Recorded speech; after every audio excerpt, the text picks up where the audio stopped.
ብሎ ሲል እግዚአብሔር ፍታ ሲል ነበር ይባላል። ከዚያ ተላከ መልአክ ኃጢአት ሰው እየጨመረ ስለሚሄድ እንግዲህ ወዳ በአፍ የመናገር ታቆማለህ፣ በውስጡ ግን ተናገራቸው ፈታቸው ባርካቸው ተነግሯል። ይሄ ከአባት ታሪክ አብሮ ተያይዞ የመጣ ነው። ግን የእግዚአብሔር የሚሳነው ነገር የለም። መድኃኒዓለም የሚሳነው ነገር የለም። ለምሳሌ አሁን ናኩቶላ በኋላ ነው የተወለደው።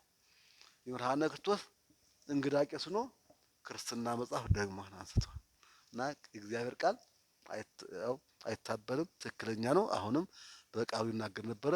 አሁን እንባረካለን፣ እንፈታለን፣ ከኃጢአታችን ንጹህ እንሆናለን።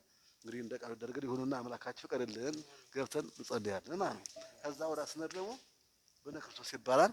የምራ አገልጋይ ነው። ይሄ ላይኛው መቃብሩ የምርሃን አገልጋይ ነው። ይሄ አገልጋይ ደግሞ እንደነ የምርሃን ክርስቶስ የበቃ ጻድቅ ነው።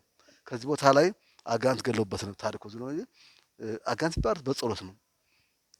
በሩላ በመሳሪያ አይባረርም። በጸሎት የሚሰባበሩት የምርሃን ክርስቶስ ረዳቱ በነ ክርስቶስ ከውጭ ላይ እንጨት ሲቆርጥ አጋንንት ገለውበት ነበረ።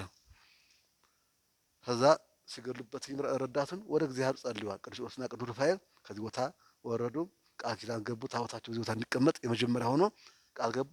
ከዚህ በኋላ አጋንንቶች ተባረሩ። ከተባረሩ የመጀመሪያ ስራቸው አባታችን ብርሃነ ክርስቶስ በመስቀላቸው ባርከው ሰማያዊ መስቀል አለ። ከዚህ ቦታ ለብርሃነ ክርስቶስ ሰማያዊ መስቀል አለ።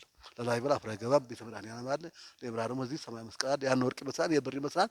ህብራቸው ግን ምን እንደሆነ አይታወቅም።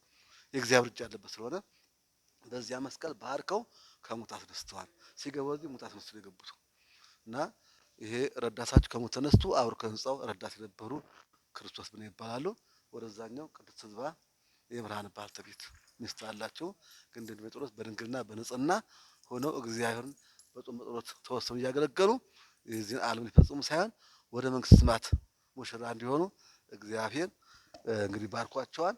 የተባረኩ ቅዱስ ናቸው። የእነሱ በረከት ቃል ኪዳን ለእኛ ይትረፈን ማለት ነው። አቡነ እያልን እንጸልያለን።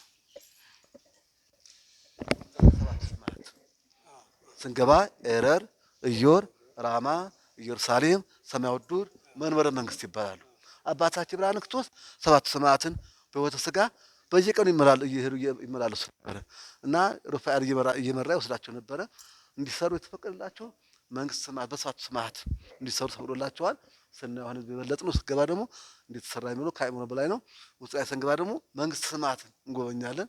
እንግዲህ እሳቸው ሰባቱ ሰማያትን ጎብኝተዋል። ለእኛ ደግሞ እሳቸው ያስቱ በዚህ ላይ እናያለን እና እንግዲህ አሁን ያለ ነው መንግስተ ሰማያት ነው። እንግዲህ ደስ ይበለን። እሺ